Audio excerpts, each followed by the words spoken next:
Hi dear students, ಇವತ್ತಿಂದ ನಿಮ್ಮ 2ನೇ ಸೆಮಿಸ್ಟರ್ ಸಿಲೆಬಸ್ ಈ ರೀತಿಯಾಗಿದೆ. ಸಿಲೆಬಸ್ ಟೈಟಲ್ ಬಂದು thermal physics and fluid mechanics ಅಂತೇಳಿದೆ. ಥರ್ಮಲ್ ಫಿಸಿಕ್ಸ್ ಒಳಗಡೆ 2 ಯೂನಿಟ್ ಇರ್ತದೆ ಮತ್ತು ಫ್ಲೂಯಿಡ್ ಮೆಕ್ಯಾನಿಕ್ಸಲ್ಲಿ 2 ಯೂನಿಟ್ಸ್ ಇರ್ತವೆ. ನಿಮಗೆ ಈಚ್ ಯೂನಿಟ್ಸ್ 15 ಅವರ್ ಒಂದು ಟೈಮಿಂಗ್ ಇರ್ತದೆ, ಅಂದರೆ 15 ಅವರ್ಸ್. ಟೋಟಲ್ ಆಗಿ ನಿಮ್ಗೆ ಕ್ರೆಡಿಟ್ಸ್ ಇರೋದಷ್ಟು 60 ಅವರ್ಸ್ ಸಿಲೆಬಸ್ಸನ್ನು ಹೊಂದಿದ್ದೀವಿ ನೀವು. First kinetic theory of gases, Maxwell laws of distribution of velocity first ಬರ್ತಕ್ಕಂಥ ವಿತ್ ಡೆರಿವೇಷನ್ ಇದೆ ನಮಗೆ. ಓಕೆ, ಎಕ್ಸ್ಪ್ಲನೇಷನ್ ಕೇಳ್ಬೋದು ಪ್ಲಸ್ ಡೆರಿವೇಷನ್ ಕೇಳ್ಬೋದು.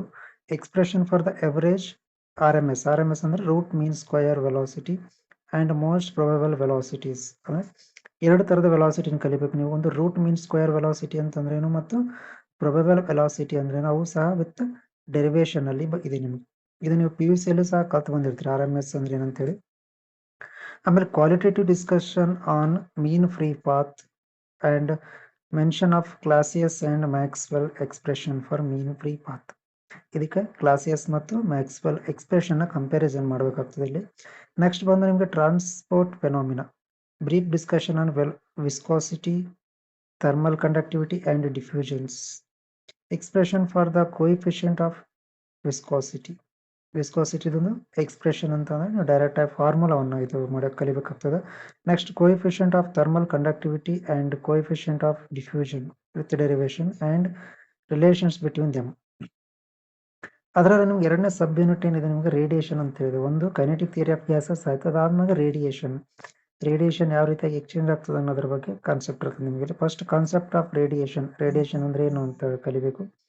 ನೆಕ್ಸ್ಟ್ ಬರ್ತಕ್ಕಂಥದ್ದು ನಿಮ್ಗೆ Stefan's law and its derivation using radiation pressure, experimental determination of Stefan's constant, Wien's displacement law with derivation ಇದೆ, Rayleigh Jeans law qualitative discussion ಇದೆ, ಮತ್ತು Planck's law of radiation and its derivation. ಇದು ನಿಮಗೆ complete ಆಗಿ 1 unit syllabus ಆಯ್ತು ನಿಮಗೆ.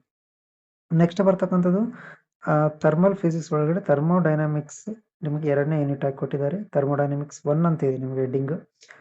Review of basic thermodynamics ಅಂದರೆ ನೀವು PUCಯಲ್ಲಿ ಕಲ್ತಿರ್ತಕ್ಕಂಥ ಎಲ್ಲ ಥರ್ಮೋಡೈನಾಮಿಕ್ ಯೂನಿಟನ್ನು ಮತ್ತೊಮ್ಮೆ ನೀವು ಓದ್ಕೊಂಡ್ಬರ್ಬೇಕಾಗ್ತದೆ. ಇದು ಈ ಚಾಪ್ಟರ್ ನಿಮಗೆ ಕಂಪ್ಲೀಟ್ ಆಗಿ ಅರ್ಥ ಆಗಬೇಕು ಅಂತಂದರೆ. ನೆಕ್ಸ್ಟ್ ಬರೋದು statement of second law of thermodynamics, ಅಂದರೆ ಇಲ್ಲಿ ಫಸ್ಟ್ ಲಾ ಮತ್ತು ಸೆಕೆಂಡ್ ಲಾನು ಕಲಿಬೇಕು ನೀವು. ಮೇ ಬಿ ಫಸ್ಟ್ ಲಾನು ಸಹ ಎಕ್ಸಾಮಿಗೆ ಕೇಳುವಂಥ ಚಾನ್ಸಸ್ ಇರ್ತದೆ. ಆಮೇಲೆ Carnot theorem, statement and proof. Carnot ಥಿಯರಮ್ದೊಂದು ಸ್ಟೇಟ್ಮೆಂಟು ಮತ್ತು proof. Otto engine, internal combustion engine and expression for its coefficient. Otto engine ಒಂದು ಎಕ್ಸ್ಪ್ರೆಷನ್ ಅಂತ ಡೆರಿವೇಷನ್ಸ್ ಮತ್ತು ಫೈನಲ್ ಫಾರ್ಮುಲಾವನ್ನು ಡಿಸ್ಕಷನ್ ಮಾಡಬೇಕಾಗ್ತದೆ ನಾವು. ಆಮೇಲೆ diesel engine and expression for the its efficiency. Diesel ಇಂಜನ್ನು ಸಹ ಒಂದು ಥರ್ಮಲ್ ಕಂಬಷನ್ ಅಂದರೆ ಇಂಟರ್ನಲ್ ಕಂಬಷನ್ ಇಂಜಿನ್ ಕೊಟ್ಟಿದ್ದಾರೆ, ಇನ್ನೊಂದು ಡೀಸೆಲ್ ಇಂಜಿನ್ ಬಗ್ಗೆ ಒಂದು ಡಿಸ್ಕಷನ್ ಅನ್ನು ಕೊಟ್ಟಿದ್ದಾರೆ. ಇದೆರಡನ್ನೂ ನೀವು PUCಯಲ್ಲಿ ಬ್ರೀಫ್ ಆಗಿ ಓದಿರ್ತೀರ, ಮತ್ತೊಮ್ಮೆ ರಿವಿಷನ್ ಮಾಡ್ಕೊಂಡ್ಬರೋದು ಒಳ್ಳೆಯದು. ಆಮೇಲೆ ಅದಾದ ತಕ್ಷಣ ಬರೋದು ಎಂಟ್ರೋಪಿ ಅಂತಂದ್ರೆ ಏನು, concept of entropy, change of entropy in its reversible cycle and change of entropy in reversible process with example. ಆಮೇಲೆ ಟೆಂಪ್ರೇಚರ್ ಎಂಟ್ರೋಪಿ ಡಯಾಗ್ರಾಮ್, ಟೆಂಪ್ರೇಚರ್ ಮತ್ತು ಎಂಟ್ರೋಪಿ ಮಧ್ಯೆ ಇರ್ತಕ್ಕಂಥ ರಿಲೇಷನ್ ಒಂದು ಡಯಾಗ್ರಾಮ್ ಅನ್ನು ತೋರಿಸ್ಬೇಕು. ಇದಾದ್ಮೇಲೆ physical significance of entropy of perfect gas, second law of thermodynamics in terms of entropy. ಆಮೇಲೆ entropy of universe, third law of thermodynamics, ನಟ್ಸ್ ಈಟ್ ಥಿಯರಮ್ ಸ್ಟೇಟ್ಮೆಂಟ್ಸ್. ಇದು ನಿಮಗೆ ಇದರಲ್ಲಿ ಸಹ 2 ಸಬ್ ಯೂನಿಟ್ ಇದೆ, ಒಂದು ಥರ್ಮೋಡೈನಮಿಕ್ಸ್ ಇಂದ ಇನ್ನೊಂದು ಎಂಟ್ರೋಪಿ ಅಂತಿದೆ. ಎರಡಕ್ಕೂ ಸೇರಿ ನಿಮ್ಗೆ ಅಲಾಟ್ ಆಗಿರ್ತಕ್ಕಂಥ ಟೈಮ್ ಎಷ್ಟು, 15 ಅವರ್ಸ್. ಇನ್ನು ಫ್ಲೂಯಿಡ್ ಮೆಕ್ಯಾನಿಕ್ಸ್ ಬಂದಾಗ ಇಲ್ಲಿ 2 ಥರದ ಯೂನಿಟ್ ಇದೆ ನಿಮಗೆ. ಫ್ಲೂಯಿಡ್ ಮೆಕ್ಯಾನಿಕ್ಸ್ ಒಂದೇ ಯೂನಿಟ್ ಕೊಟ್ಟಿದ್ದಾರೆ, ಥರ್ಮೋಡೈನಮಿಕ್ಸ್ 2 ಅಂತೇಳಿ ಕೊಟ್ಟಿದ್ದಾರೆ. This is also thermal physics ಅಲ್ಲಿ ಬರ್ತಕ್ಕಂಥ ಒಂದು ಟಾಪಿಕ್. ಥರ್ಮೋಡೈನಮಿಕ್ಸ್ 2 ಅಲ್ಲಿ ಇರ್ತಕ್ಕಂಥದ್ದು Maxwell's thermodynamic relations, thermodynamic variables, extensive and intensive variables, and derivation of Maxwell's thermodynamical relation and its applications. Specific heat equations for the van der Waals gas, Joule-Thomson cooling and Joule-Thomson coefficient for the perfect and real gases.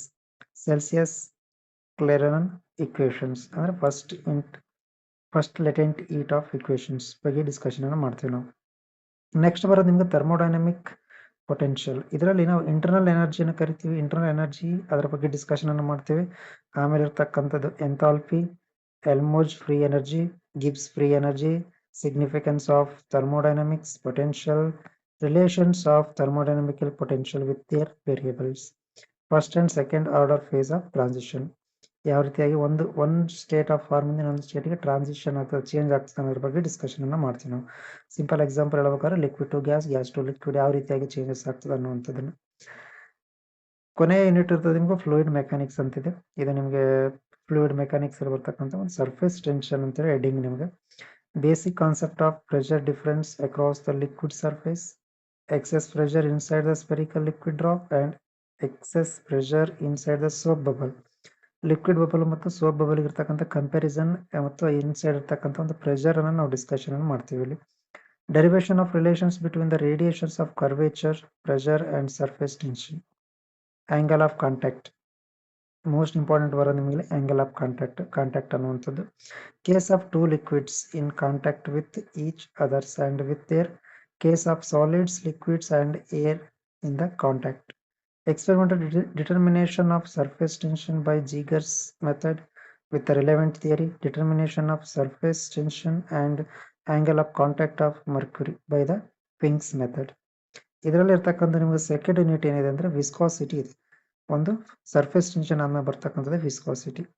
Okay, basic concept and expression for the critical velocity significance of relates number, derivations of Poisson's equations, experimental determination of coefficients of viscosity of liquid by Poisson's method, motion of spherical body in viscous medium, expression for coefficient of the viscosity from the Stokes law in derivation.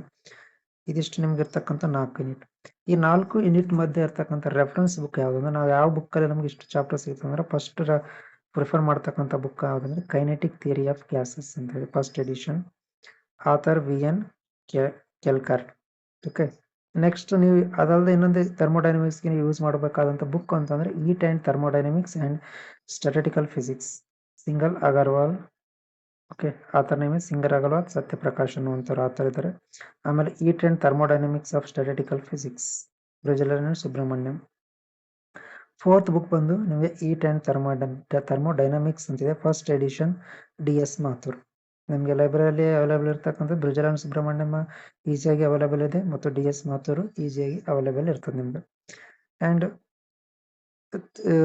ಕೊನೆಯ ಯೂನಿಟಿಗೆ ಬಂದು ನೀವು refer ಮಾಡ್ಬೋದು ಅಂತ book ಅಂದರೆ properties of ಮ್ಯಾಟರ್ನ ಮಾಡ್ಬೋದು ಬ್ರಿಜಲರ್ ಸುಬ್ರಹ್ಮಣ್ಯಂ. ಅದರ elements of properties of matter ಬರುತ್ತೆ, physics and Berkeley physics, university physics ಒಳಗೂ ಸಿಗ್ತದೆ ನಿಮ್ಗೆ. ಆಮೇಲೆ BS ಪ್ರಾಕ್ಟಿಕಲ್ ಫಿಸಿಕ್ಸ್ CLR ಇದರಲ್ಲೂ ಸಹ ನಿಮಗೆ ಕೆಲವೊಂದು ಸಿಲೆಬಸನ್ನು ಕವರ್ ಮಾಡಲಾಗಿದೆ.